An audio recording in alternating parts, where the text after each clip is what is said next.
this week, we're going to see in details how to program with the timeline, as there are a lot of changes compared to the other software. So I think it's important to see what can be done and how to do it. I have already created a patch with all my features. As I told you guys, it was like going to be like half an hour or 40 minutes, and I don't want to lose too much time with this.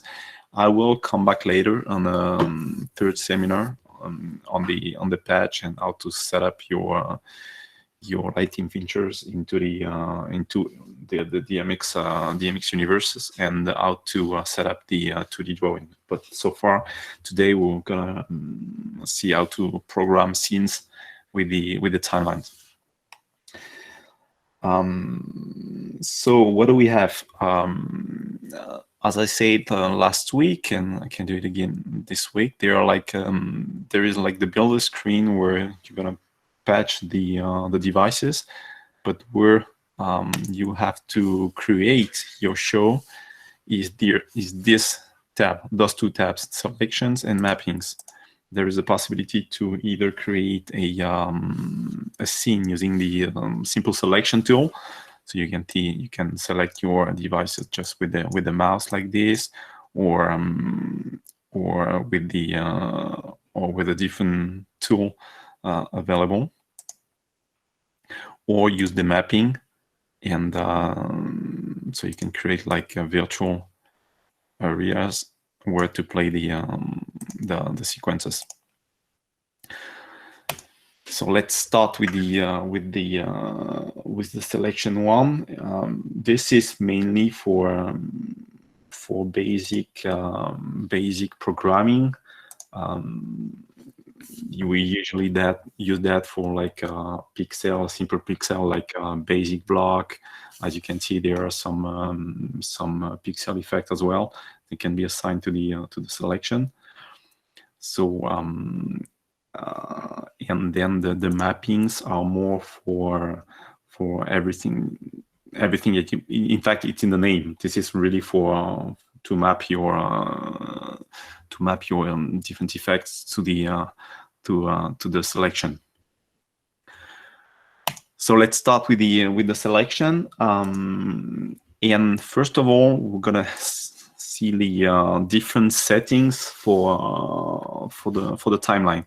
There are two important settings on the left side of each timeline. I'm here on the master, as you can see, but I could have like more timeline here, and we're gonna see the same settings. One is to display, to mute or not the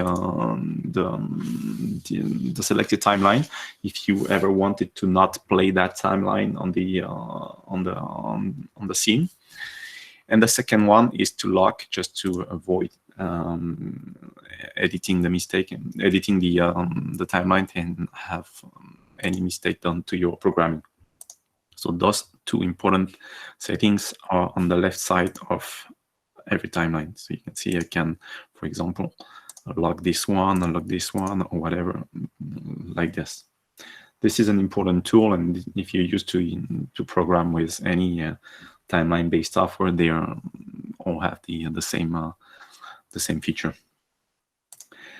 Then another very important point is to assign a selection or a mapping to the timeline. By default, I cannot play. This timeline is not assigned to any feature. If I, for example, drop an effect here, it won't be played, as it's not.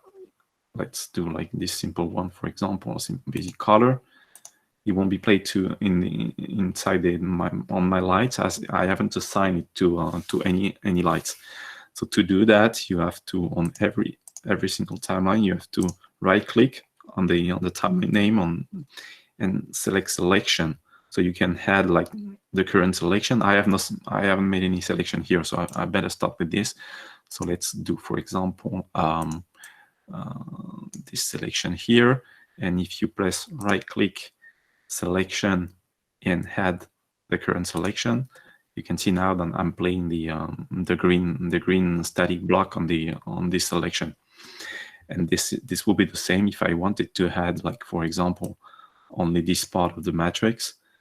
You can select add to selection to add this specific one, and you could eventually use the same tool selection to remove that part. So this is really easy to use. This is like three basic options: current selection, which means assign the current selection to the timeline; add to selection, to add to the current selection, to the current selection, yes, and remove from the current selection. So those two options are very important. Of course, if I was editing a timeline, a mapping timeline, I should be able to add a mapping another selection. So I've got no mapping created at the moment, so it's impossible to assign one. But if I had one, for example, here, if I open the mapping, if I create like one like this, so this is my rectangle map here. So now if I right click the timeline, select mappings, I can now assign this specific mapping to the timeline. So this is a very, like, this is the basic feature of the timeline editing tool, but this is very important to get it to work, to know how it works. Then how to program my lights.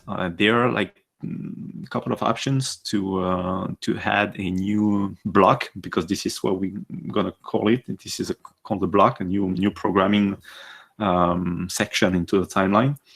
You can either select any effect from the mappings, or whether this is mapping or selection, select it and drag it to the timeline. This is the first option. The second option is to drag it to the light directly. So you can drag and drop this effect to the to a selection into the 2D screen, to the view. And the third option will be to copy and paste a block. Like, for example, if you can copy here and then paste. Like, for example, if I reduce the size of this one, I should be able to copy and paste later. Let's change the color, for example. So you can see this is the third option to add a new block to the timeline. So three options: drag and drop to the 2D view, drag and drop to the timeline, and copy paste into the timeline. An important, as you can see, I have edited the size of the block, as I won't be able, for example, to add. Imagine I have now, like, I have a total duration of 10 seconds for my timeline. I cannot be able to add a new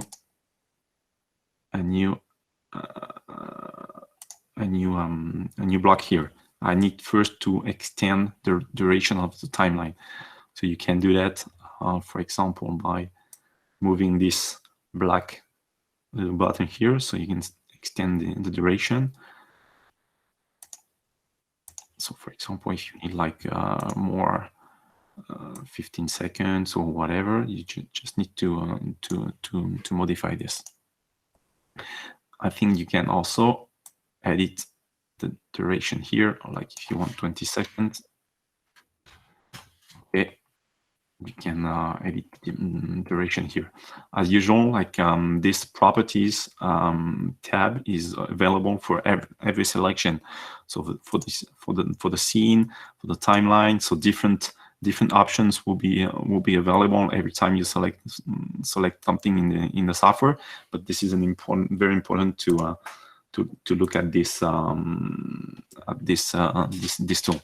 If I select the block, I'll have the information about the block available. So you can adjust some settings using that window of the software. Okay, so let's see now how to change to what kind of settings I can adjust here. So if I select the scene, as you can see, I have this the possibility to update the duration, the possibility to change the name of the scene as well. So let's call it test, for example. It is also possible to rename the scene by selecting the scene from the list and right-click, select rename. So like there are like two possibilities. Possibility to change duration, the total duration of my scene, and then the fade-in time. So you can either enter the duration with the mouse, with the keyboard. Sorry, let's say like 5 seconds, for example, or adjust with this little fader underneath the timeline, the fade-in time. Sorry.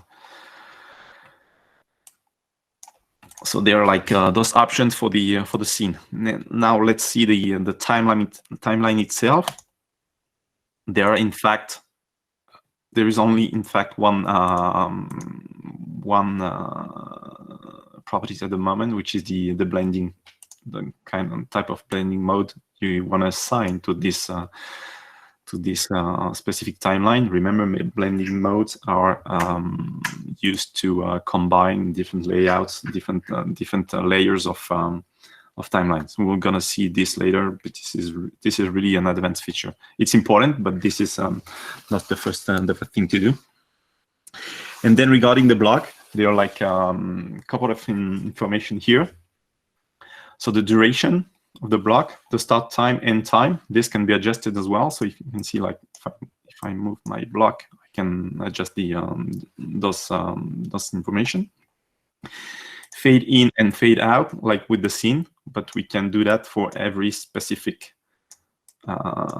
block. So you can adjust like the fade in time and the fade out every single block.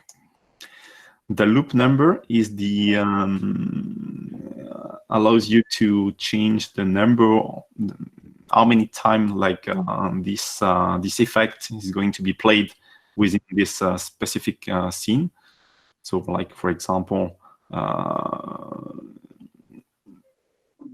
if I want to change like up, I can see that now I have 2 loops. You can have like 3, 4, whatever.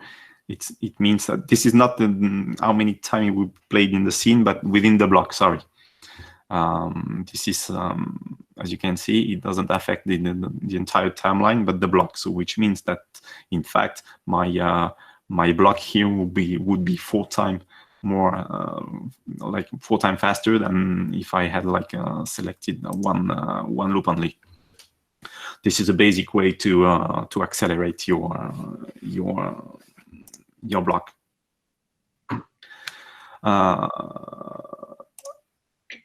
Then the custom loop allows you to change the exact duration of the effect.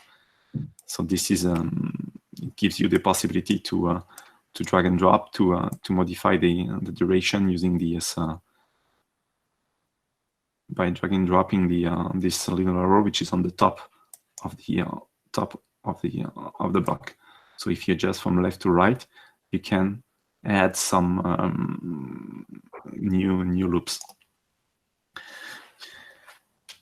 And thus this option here, link entry and endpoints, it forces the first and the last automation values of the effect to be identical, to be the same. So it can be deactivated like this. So you could have like different values, or leave it by default and have those 2 points linked. The last option is to the static block. It allows you to always play the entry value of the block, and only this entry value, which means like if whether like there are like different effects inside inside the block, it will play only the first value. Imagine this is a rainbow or whatever like that. The software will play only the first value. So here for this are all the options for this block. I need to check. There are some questions at the moment. So yeah, looks okay now. So next, an important what I wanted to talk about next was the effects of the effects, not the options, the settings of each block, but more this is the effects parameter. We have seen the block parameters. Now we can see the effect. So to do that, you just need to double click the effect. Oh, sorry, 1 second. It's only for this is a basic block. I need an effect. So let's go to the mappings, add an effect. It's here. Okay, and now if I double click, I can access those effects. So these are for not for the as I made a mistake, not for the static block, but for the effect. So when I have create a new effect block onto the timeline, I can then double click it to access the different settings. Those settings are, of course, different, depends on the effect selected. So for the rainbow, I can adjust the number of colors, for example. If I press a color, I can select this color from this specific window. So I have access to the RGB, to the white channel, warm white, cold white, if I had this available, the alpha settings, which is important for the transparency. We'll see that later, and some different options like color width, angle. So it really depends on the effects. Let's take, for example, like the butterfly. If I double click this one, you can see like those two colors here. So I'm able to change, for example, if you wanted this to be black and white, and you can like change the color width, the gradient. You can change the rotation, okay, clockwise or counterclockwise, like a different option like this. So every single effect has its own parameters, and they can be adjusted by double clicking and opening the window. They are also available with the right click. If you right click your mouse on the block and select properties. Then automation. These automations hardly can created using the features dialog. So you can, let's say, for example, edit up. Let's create this one. Up properties. Oh, 1 second. I need to create a new scene because we won't see anything. Okay, let's create a new scene. Imagine you want to have a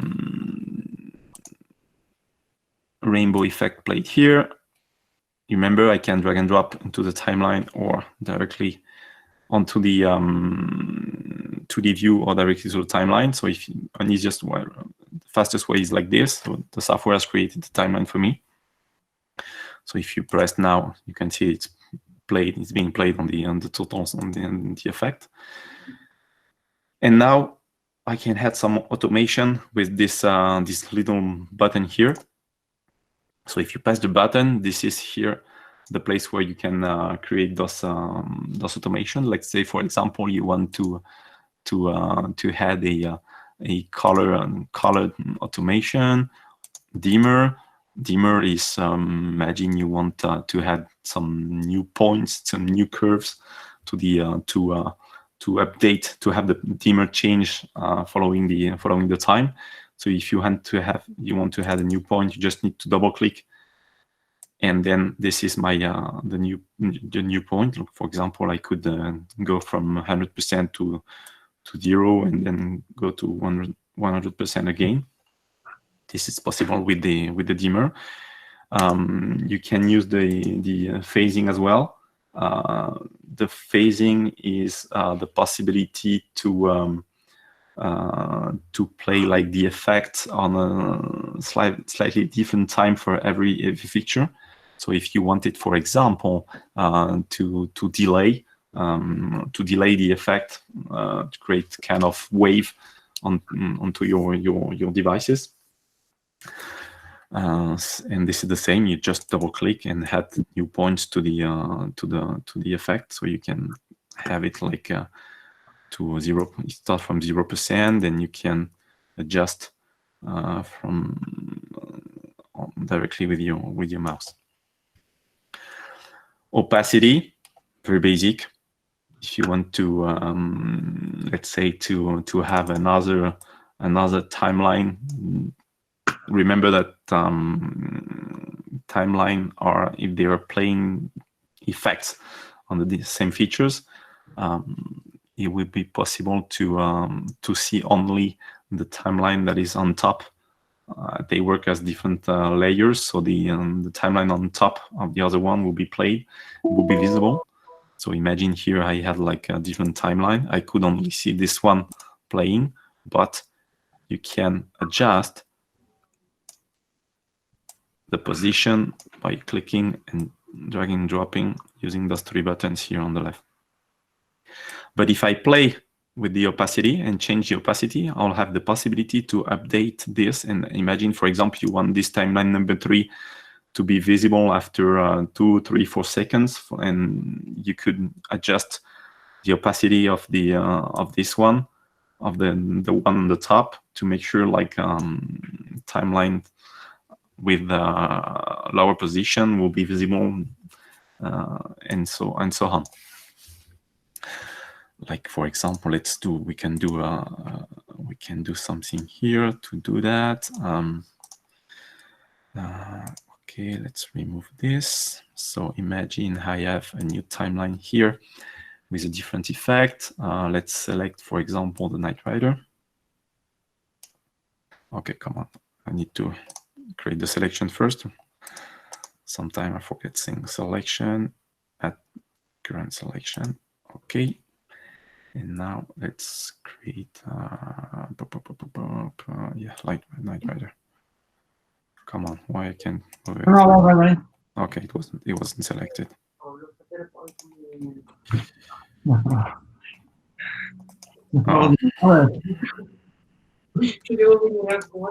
Quando ti scade?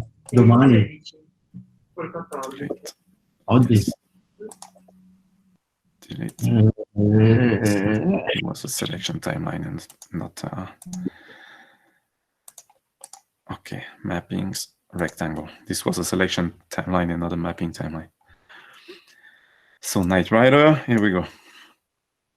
But if I play now the sequence, you can see that the Knight Rider is visible only when the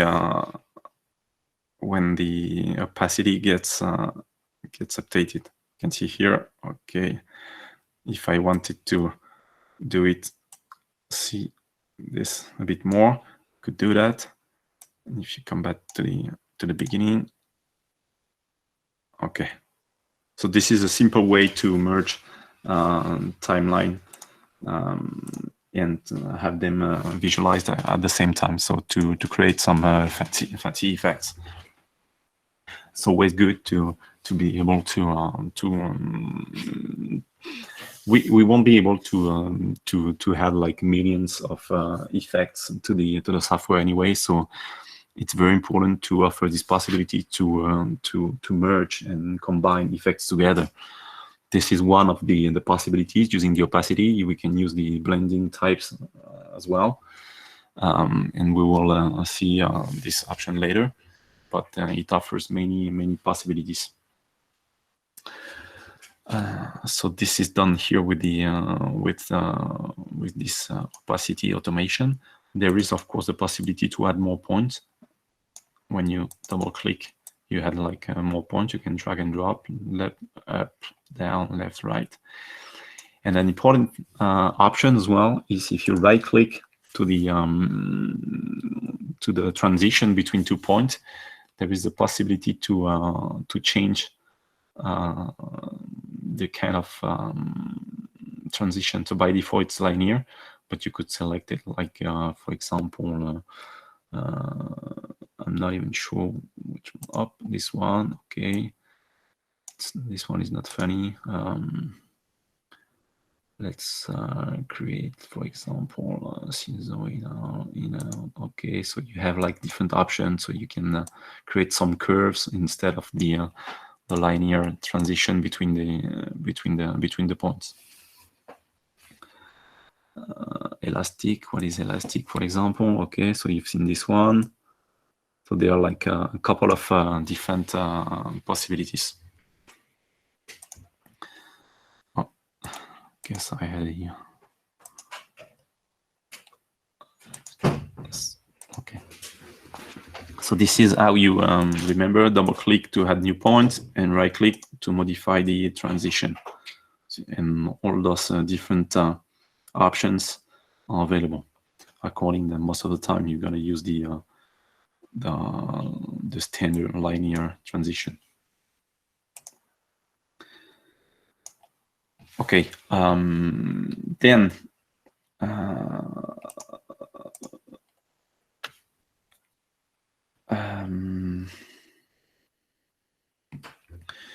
if you now let's create like a new scene now and play with the because we've seen the settings, but let's now create a real scene. So we're going to use the mappings. We can use the one we have created before, and we will try to use the blending mode. So let's, for example, create 2 different timelines. Okay, so we have one on top of each other, and we will have 2 different effects, and we'll try to merge them. So let's, for example, use a rainbow. This is a basic one, but it's always good to. Okay, Bruno, don't forget this rectangle. Okay, so this is my rectangle. So I'm playing the rainbow effect on the rectangle on the rect selected. And now imagine you want to merge this with any of the other effects. Of course, the quality of the result will depend on the two different effects selected. But imagine I want, for example, to merge this with the again with the butterfly. So you can add the butterfly here. Okay, so at the moment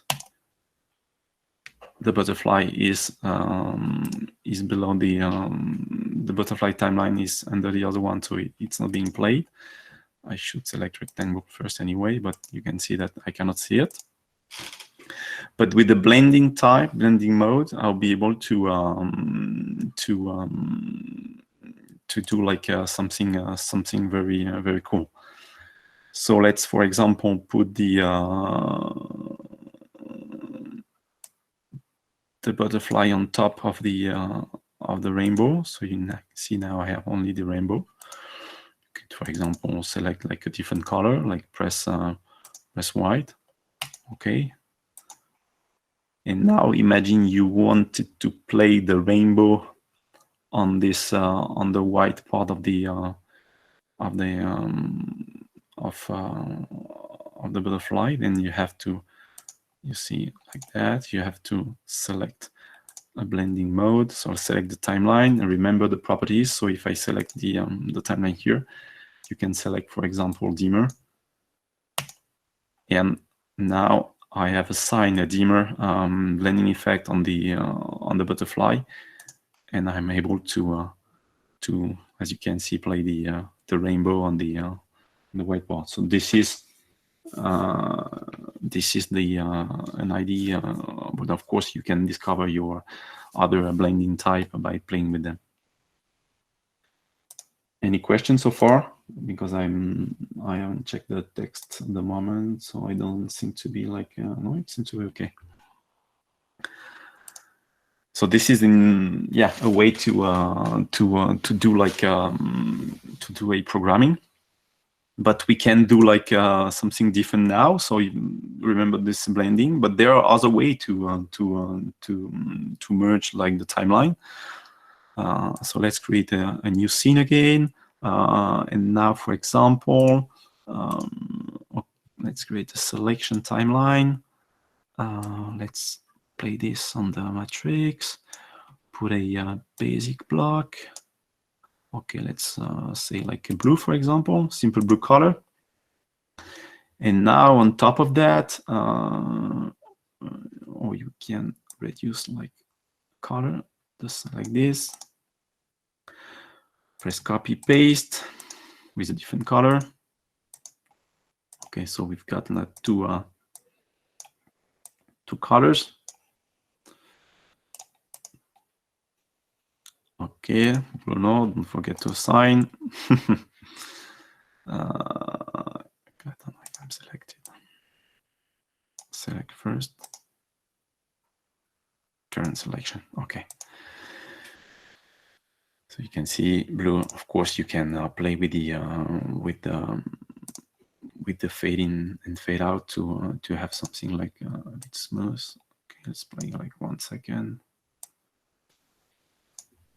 1 second here. Let's do the same here. Okay, so it's going to be like a bit smoother. Okay.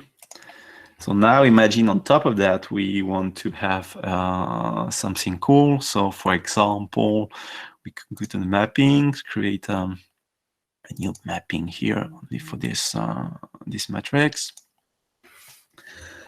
So what we can do, okay, I've seen that one day on the building, so I can do the same. Where's the rain? Okay, so I can create now a new timeline. Okay, this is no, this is not this one. Sorry, but the mappings. So select right click, mappings, and this is rectangle 2. So now the rectangle 2 is linked to the timeline. I recommend to change the name to make these things life easier. So let's say, like for example, it's okay with 2, but when you guys will have like 10 or 15 different mappings, it can be difficult if you don't rename them. And you can, of course, an option, a very important option is you can lock like the mapping to avoid like moving it or resizing the mappings. Imagine you have created lots of scene using this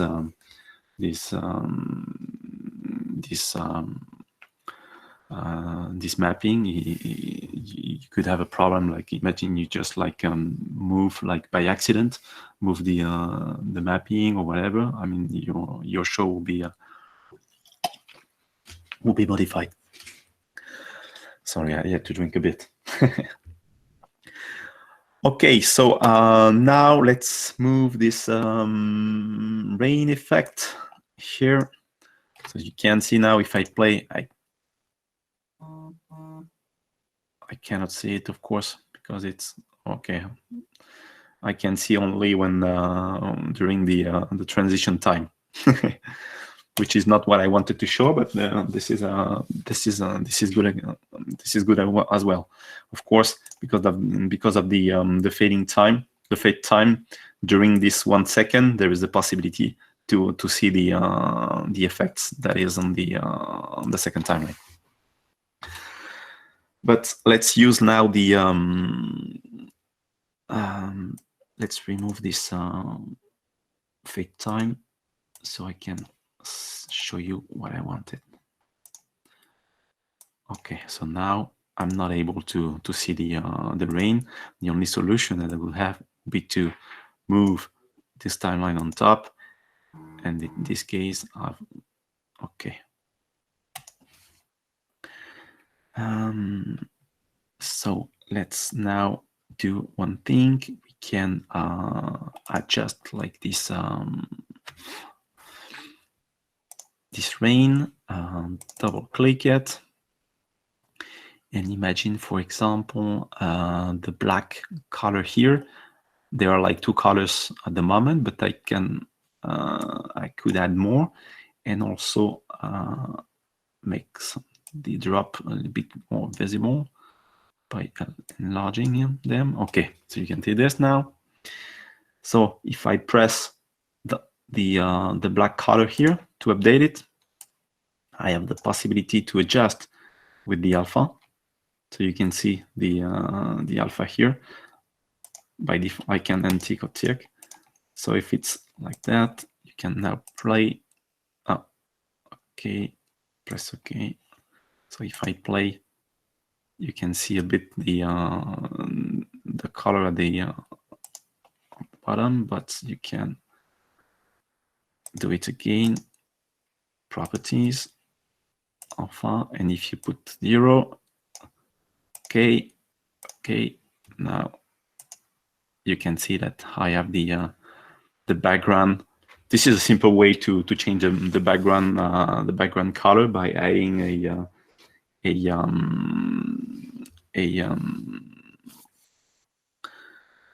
alpha mode to the black. Can we change the direction of the rain effects? That's a good question. Let's you see, like, right click, properties. No, it's not possible. I can see drop speed, number, the 8 wheel trail size. No, it's not possible. This is something maybe we could add. I know this option is available with some other effects like the rainbow, but maybe we could add an angle and have the possibility to change the direction. I don't know if Thomas is listening, but this is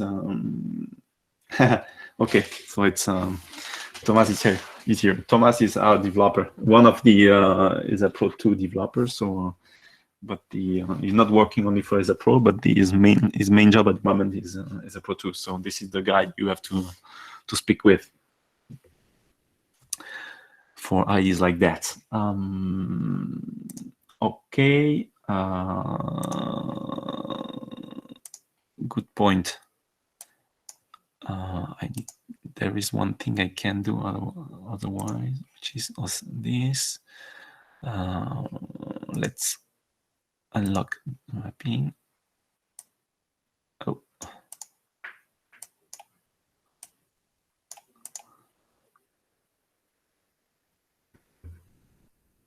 I wanted to modify. Either there should be a way to rotate the mapping, but not sure how to do that. No. Change dimension. I don't find out how to do that. I have to attend the ESA Pro 2 webinar. We'll see that. That could be a second solution to be able to rotate the mapping, but I can find it. I can find how to do it. I can resize, move, but not rotate. I mean, this will be another option to change the direction anyway. I'll see if we can do. Can we insert one picture or a video? I don't know if this has been done yet, but this is, of course, like media. Yeah, so you can. I don't have that much media on my laptop, but yeah, this is very important. I can imagine like you guys want to create some, for example, After Effects videos, and it would be great to load those video and play them on, and video map them to the LED. So yeah, for sure, this is something we will be able to do at the moment. Sorry for reconnecting. Internet connection is very bad. Oh, you're talking about your connection. Sorry, my connection should be okay. I mean, I don't know if you. if you listen to me like correctly, but I shouldn't. My connection is good. Okay, so this is yeah. So I saw you how to play with this this alpha option. It's very good. I mean, this is a simple way to put that two effects on top of each other. So you can see that there are like several solution blending modes. Play with the alpha if you have like a specific color you want to put some transparency on, and of course the automation with the opacity. So you can play with the opacity and have the this of the opacity change along the duration of the sequence.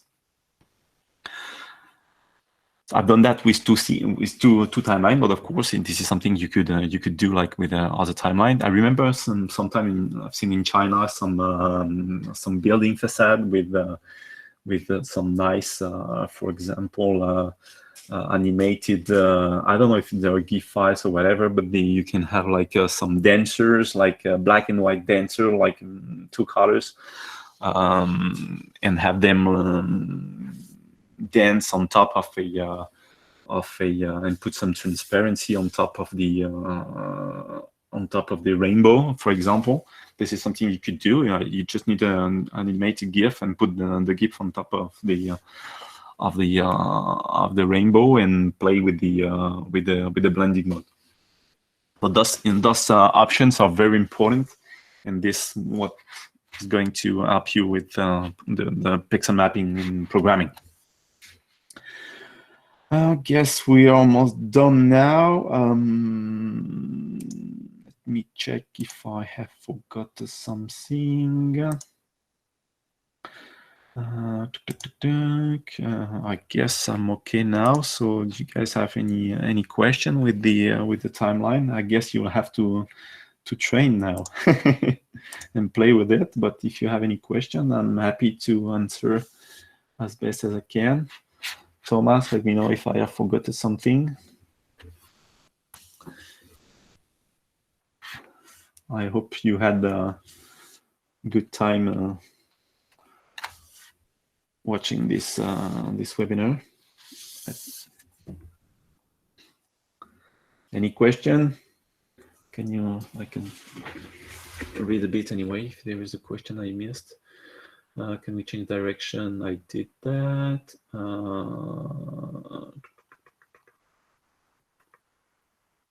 Seems to be okay here as well.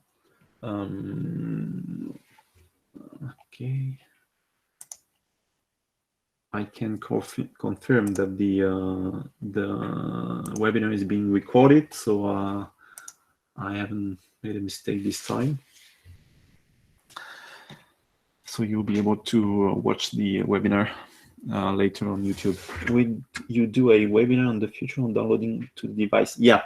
So for the future, my plan is to look up the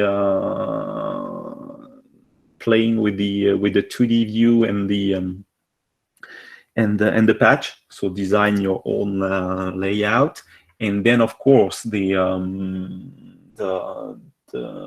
standalone memory. So how to write the memory and how to play with the different settings. So it will be like for the stick, but also for the other hardware, as the procedure is almost the same. Can I schedule the timeline? What do you mean, Marco?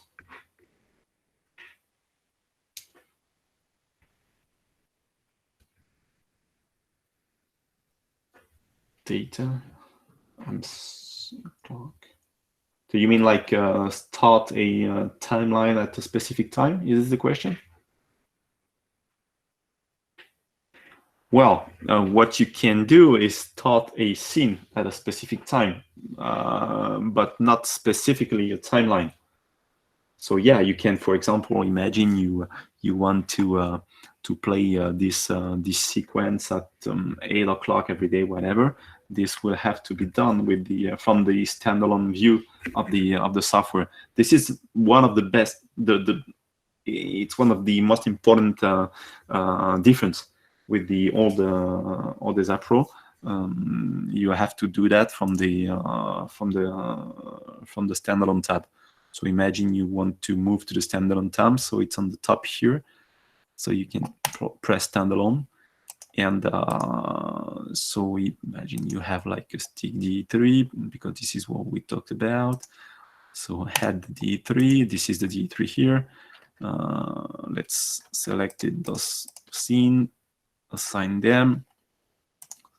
So I have my scenes here, and if you want to add like a time trigger, you press this button here, and let's say, for example, every day, 8 o'clock. Okay, so now this scene will be started at 8 o'clock every day. So I don't know if it was the question, but this is how it works. So you cannot specifically start a timeline at any time, but the scene, yes, of course. And this is also something that is going to be of course available, but changed and updated and getting a lot more powerful with the 2020 new standalone range of controllers. By the way, if I talked about that last week, but the idea is to launch the new product in a month now. So 4 or 5 weeks from today. So mid May, let's say mid May to second half of May, we should be able to launch the new controller, and we will do an online presentation as well, offering the possibility to use some to receive some sample units and test them. I know we've got a lot of customers waiting for that. Any other question there, guys? Or we can be done for today, and I'll send a link to it will be available on our YouTube channel, so you can review the webinar. And of course, I was doing like once a week so far, but I guess I will have to do like one more before the end of the week so you could learn different features as you might have, as we do, as you might have time at the moment. So stay safe. I have a good evening for, well, it depends where you guys are, but have a great time, and I hope we will have a nice time in the future, and we can see each other again on different events. Thank you, and bye-bye. Oh, one question: how much DMX we can connect in software? Oh yeah, this is a question I have answered last week, but yeah, this is at the moment limited to 100 DMX universe. Of course, we need to use different. You need standalone hardware able to output this number of universes. But the idea is to be able to output 100 universes. So at the moment, this is something you could do with none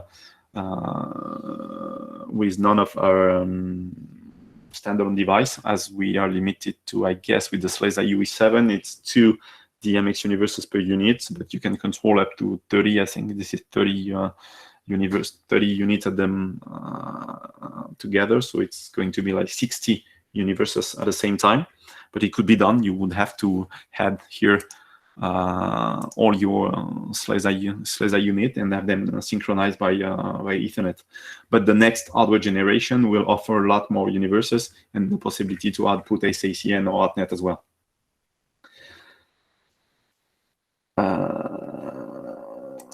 Does the scenario remember time? What does this mean? Remember what time it is?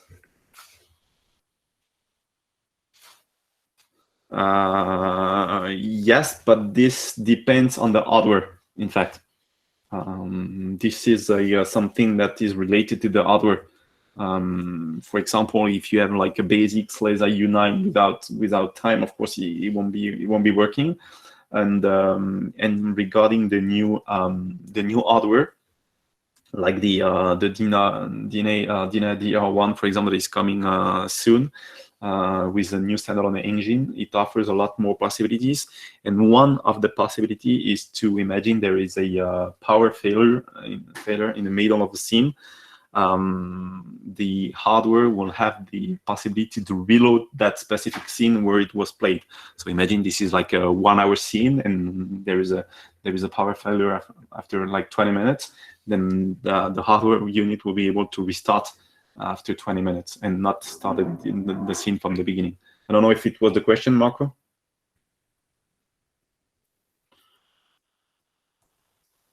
Okay, good. I'm good at answering questions. I should.